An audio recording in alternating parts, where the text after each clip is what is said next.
10 जून से नरेंद्र मोदी एक रिकॉर्ड बनाने वाले हैं। ऐसा रिकॉर्ड जो इंदिरा गांधी नहीं बना पाई, अटल बिहारी वाजपेयी नहीं बना पाए, डॉक्टर मनमोहन सिंह भी नहीं बना पाए। नरेंद्र मोदी के पास थर्ड टर्म के 1460 दिन बचे हुए हैं और मोदी सरकार के बड़े बड़े मंत्री, सरकार के ताकतवर लोग ये बता रहे हैं कि मोदी ने अगले 1460 दिनों का प्लान बना लिया है। मोदी का बिहार प्लान भी रेडी है, बंगाल प्लान भी रेडी है, यूपी और महाराष्ट्र के बारे में भी मोदी ने सोच रखा है। 25 से 29 तक जितने भी हर्डल्स आ सकते हैं, सबके लिए एक कंटिजेंसी प्लान जरूर तैयार है। 11 तो झांकी है, 12 अभी बाकी है। प्रधानमंत्री नरेंद्र मोदी एक नया रिकॉर्ड बनाने वाले हैं। नरेंद्र मोदी 45 दिनों में इंदिरा गांधी को पीछे छोड़ने वाले हैं।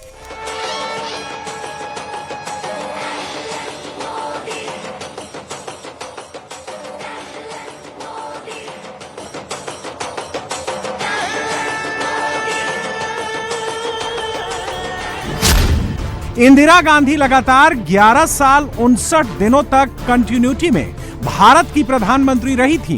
ताशकंद में लाल बहादुर शास्त्री के आकस्मिक निधन के बाद इंदिरा गांधी 24 जनवरी 1966 को देश की प्रधानमंत्री बनी और 24 मार्च 1977 तक वो लगातार प्रधानमंत्री बनी रही। कांग्रेस आज भी इंदिरा गांधी के शासन पर गर्व करती है। इंदिरा राजीव गांधी की मां थी, राहुल गांधी की दादी थी। राहुल और प्रियंका अपने पापा से भी ज्यादा अपनी दादी की पॉलिटिकल लेगेसी को हासिल करना चाहते हैं। मोदी उन्हीं इंदिरा गांधी को पीछे छोड़कर आगे निकलने वाले हैं। आयरन लेडी कहलाने वाली इंदिरा गांधी ने वैसे तो कुल मिलाकर 15 साल 350 दिनों तक सरकार चलाई है, लेकिन 4 साल 291 दिन का उनका अंतिम कार्यकाल 14 जनवरी 1980 को शुरू हुआ, जो 31 अक्टूबर 1984 तक चला। इस तरह उनकी 2 शासन अवधि में 2 साल 296 दिन का गैप आ गया। नरेंद्र मोदी ने प्रधानमंत्री के रूप में 11 साल पूरे कर लिए हैं। अभी अभी उन्होंने तीसरे कार्यकाल का 1 साल कंप्लीट किया है। मोदी के शासन का एक एक दिन कंटिन्यूटी में है, यानी मोदी शासन में कोई गैप नहीं आया है।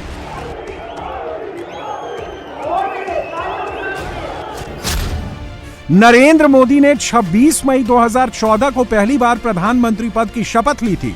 9 जून 2025 को प्रधानमंत्री पद पर मोदी के 11 साल 14 दिन पूरे हो चुके हैं। इस तरह कंटिन्यूटी के मामले में मोदी इंदिरा से सिर्फ 45 दिन पीछे हैं। यहां याद रखना होगा कि इंदिरा गांधी के 11 साल 59 दिन वाले कंटिन्यू कार्यकाल में 21 महीने का आपातकाल भी शामिल है। इलाहाबाद हाईकोर्ट ने इंदिरा गांधी को प्रधानमंत्री की कुर्सी पर बैठने के अयोग्य घोषित कर दिया था, लेकिन कोर्ट का आदेश मानने की जगह उन्होंने आपातकाल लगाकर सभी की शक्तियों को सीमित कर दिया था।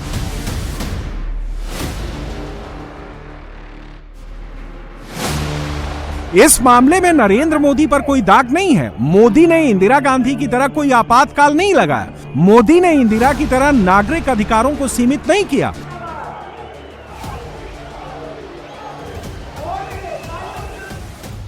मोदी जब इंदिरा को पीछे छोड़ देंगे, तब उनसे आगे बस नेहरू होंगे। आजाद हिंदुस्तान के पहले प्रधानमंत्री जवाहरलाल नेहरू। मोदी नेहरू को भी पीछे छोड़ सकते हैं। जवाहरलाल नेहरू का कुल कार्यकाल 16 साल 286 दिन का है। नेहरू 15 अगस्त 1947 को देश के प्रधानमंत्री बने और 27 मई 1964 को निधन होने तक वो देश के प्रधानमंत्री रहे। नेहरू को पहला कार्यकाल चुनाव जीतकर नहीं मिला था। नेहरू को प्रधानमंत्री का पहला कार्यकाल कॉन्स्टिट्यूएंट असेंबली ने दिया था, जिसमें वो यूनाइटेड प्रोविंस के एमपी थे। 26 जनवरी 1950 को देश का संविधान लागू होने के बाद पहली बार 1952 में आम चुनाव हुए, जिसमें नेहरू जीते और दोबारा प्रधानमंत्री बने। नेहरू ने 1952 के बाद 1957 का चुनाव जीता, फिर 1962 का चुनाव जीता। नेहरू चौथा कार्यकाल पूरा नहीं कर पाए। 62 की लड़ाई में चीन के हाथों धोखा खाने के बाद नेहरू का करिश्मा ढलने लगा और 27 मई 1964 को उनका निधन हो गया। महात्मा गांधी के बाद नेहरू आज भी कांग्रेस के लिए सबसे बड़ी पर्सनैलिटी हैं। 75 साल से ज्यादा समय तक कांग्रेस ने नेहरू की ही कमाई खाई है। मोदी कंटिन्यूटी के मामले में कांग्रेस के उस आइकॉन को भी पीछे छोड़ सकते हैं। शर्त बस एक है, शर्त है 2029 का चुनाव जीतना।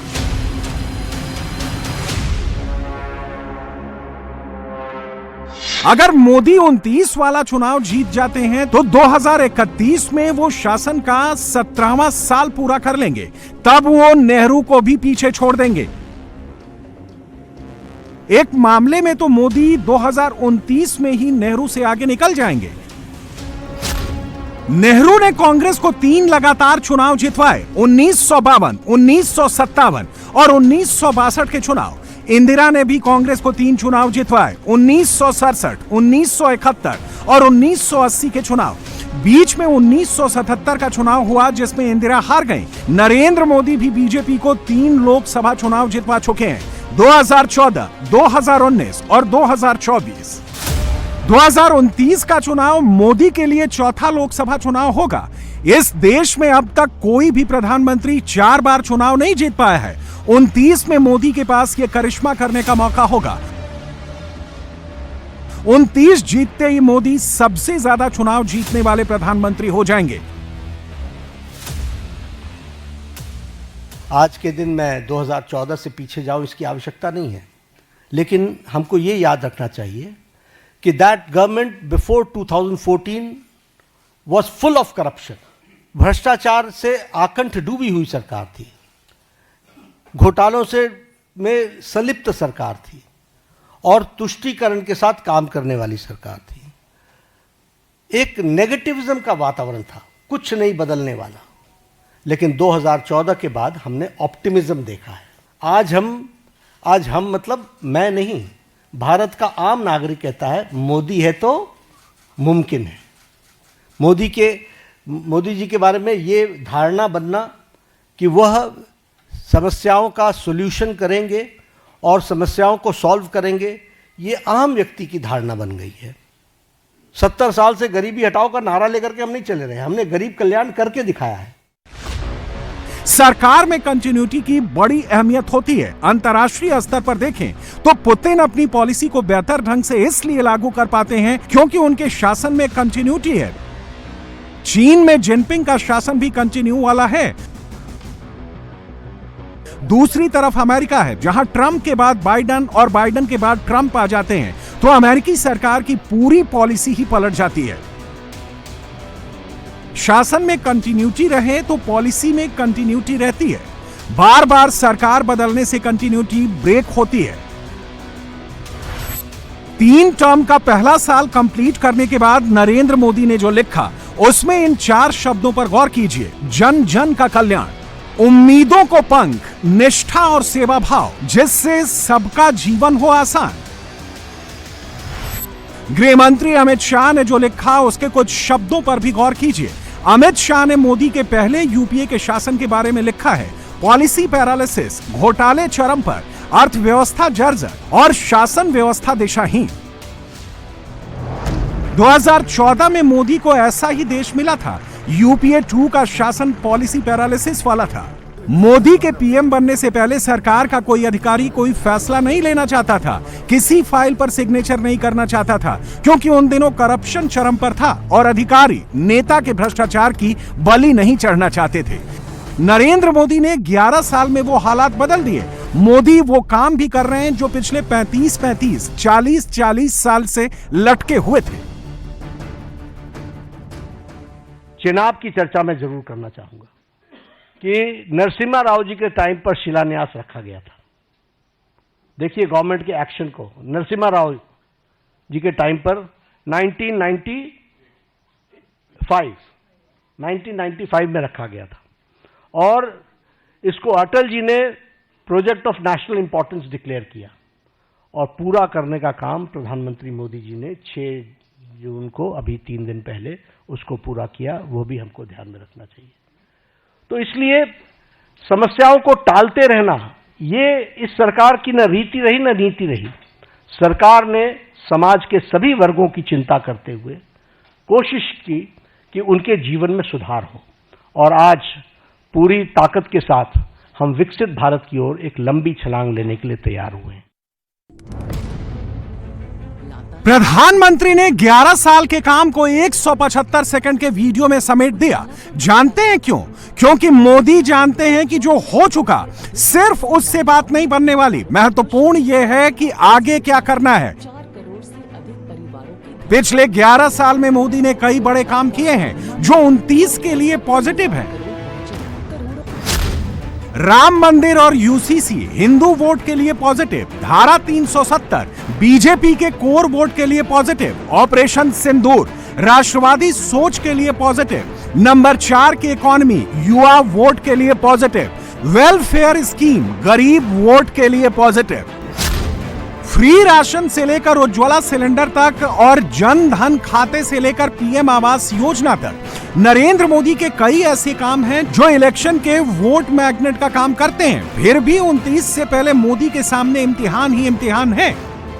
पहला इम्तिहान बिहार से शुरू होता है, जहां के चुनाव में पॉलिटिकल साइंस का पेपर हमेशा आउट ऑफ सिलेबस आता है। तैयारी करो कुछ, बिहार पूछता है कुछ। बिहार का चुनाव किसी भी नेता के लिए कभी आसान नहीं रहा। मोदी और नीतीश की जोड़ी कागज पर और ग्राउंड पर दोनों जगह मजबूत दिखती है। मिडिल ऑर्डर से सपोर्ट के लिए चिराग पासवान और जीतन राम मांझी भी हैं। फिर भी बिहार तो बिहार है, जहां का कास्ट इक्वेशन साधे बिना कोई चुनाव नहीं जीता जा सकता। 2020 के बिहार विधानसभा चुनाव में एनडीए को 37.26% वोट मिले थे। महागठबंधन को 37.23% वोट मिले थे। दोनों अलायंस के बीच सिर्फ 11,150 वोट या 0.03% का अंतर था। इसी अंतर ने बिहार में एनडीए की सरकार बना दी थी। 2020 का बिहार चुनाव अगर टफ था तो 2025 भी कोई आसान नहीं होने वाला। मोदी के लिए सुपर पॉजिटिव बात यह है कि ऑपरेशन सिंदूर की सफलता से पीएम का ग्राफ हाई है और सेना के पराक्रम पर सवाल उठाकर कांग्रेस ने महागठबंधन का चांस घटा दिया है। मोदी ने पहलगाम के बाद बिहार के मधुबनी जाकर कहा था कि वो आतंकवादियों को मिट्टी में मिला देंगे, कल्पना से भी बड़ी सजा देंगे। ऑपरेशन सिंदूर के बाद मोदी ने बिहार के काराकाट जाकर बताया कि पहलगाम का बदला ले लिया है। बिहार चुनाव हो जाने तक वोटर को किसी न किसी बहाने ऑपरेशन सिंदूर की याद दिलाई जाएगी। बीजेपी ने कुछ काम किया ही नहीं है ना। प्रधानमंत्री ने 11 साल में क्या किया है? 200 विदेश में घूमते रहे, यहाँ आकर झूठ बोलते रहे, हाँ, लोगों को झूठे आश्वासन देते रहे। अगर आपने कुछ किया है तो एक 11 साल की जो आपकी उपलब्धियां है, आपने जो काम किया है, उस बारे में प्रेस कॉन्फ्रेंस लीजिए, पूरे देश को बताइए मोदी जी ने काम क्या किया है। जो उनके खिलाफ बोलेगा, जो लोकतंत्र की बात कहेगा, हाँ, जो उनके तानाशाही को विरोध करेगा, उनको जेल में डालेंगे, ईडी सीबीआई का इस्तेमाल करेंगे। मोदी जी की उपलब्धि क्या है? मोदी जी की उपलब्धि 11 साल में यही है कि इस देश का जो विपक्ष है उनको खत्म करने का काम मोदी जी ने 11 साल में किया है। और बस झूठ पर झूठ, झूठ पर झूठ। अगर झूठ बोलने के लिए नोबेल पुरस्कार किसी को दिया जाता है तो हमारे देश को, प्रधानमंत्री को सबसे पहला ये नोबेल अवार्ड देना चाहिए। 2026 में पहले असम, फिर पश्चिम बंगाल का बड़ा चुनाव होगा। मोदी बंगाल से निपटेंगे तो तमिलनाडु और केरल का चुनाव सामने खड़ा हो जाएगा। इन 4 राज्यों में से केवल असम को ही बीजेपी के लिए इजी इलेक्शन कहा जा सकता है। बाकी तीनों राज्यों में चुनाव आसान नहीं रहने वाला। 2027 यूपी चुनाव के लिए याद किया जाएगा। 27 में योगी आदित्यनाथ हैट्रिक लगाने के लिए मैदान में होंगे। अगर योगी जीतते हैं तो ऐसा रिकॉर्ड बनेगा जो यूपी में आज तक कोई नहीं बना पाया। 29 के लिए मोदी का कैंपेन 27 में ही लॉन्च होगा, जब बीजेपी लगातार तीसरी बार यूपी में सरकार बना लेगी। तब तक मोदी कोई ढील नहीं देंगे। सबसे बड़ी उपलब्धि अगर बतानी है तो सरकार पर कैपिटा इनकम बताए कि अगर हमारी अर्थव्यवस्था दुनिया में यहाँ पहुँच गई है और लगातार अर्थव्यवस्था बढ़ती जा रही है, तो हमारे आम लोगों की प्रति व्यक्ति आय क्या है, पर कैपिटा इनकम क्या है। अगर सरकार पर कैपिटा इनकम नहीं बता सकती है तो इसका मतलब ये लोग आंकड़ों से धोखा दे रहे हैं। न केवल आंकड़ों से धोखा उद्योग और लोगों को दे रहे हैं, बल्कि किसानों की आय दोगुनी करने का जो आंकड़ा बताते थे, कम से कम आज उन्हें पेश करना चाहिए कि किसानों की इस फार्मूले की वजह से, इस व्यवस्था की वजह से या इस एग्रीकल्चर इंफ्रास्ट्रक्चर तैयार होने से किसानों की आय दोगुनी हो गई है। नरेंद्र मोदी को मालूम है कि वो नया इतिहास रचने के करीब हैं। 2029 से रिकॉर्ड बुक के पन्ने रंगने शुरू हो जाएंगे, पुराने रिकॉर्ड मिटने लगेंगे, नए रिकॉर्ड बनने लगेंगे। शर्त बस एक है, 29 जीतना है।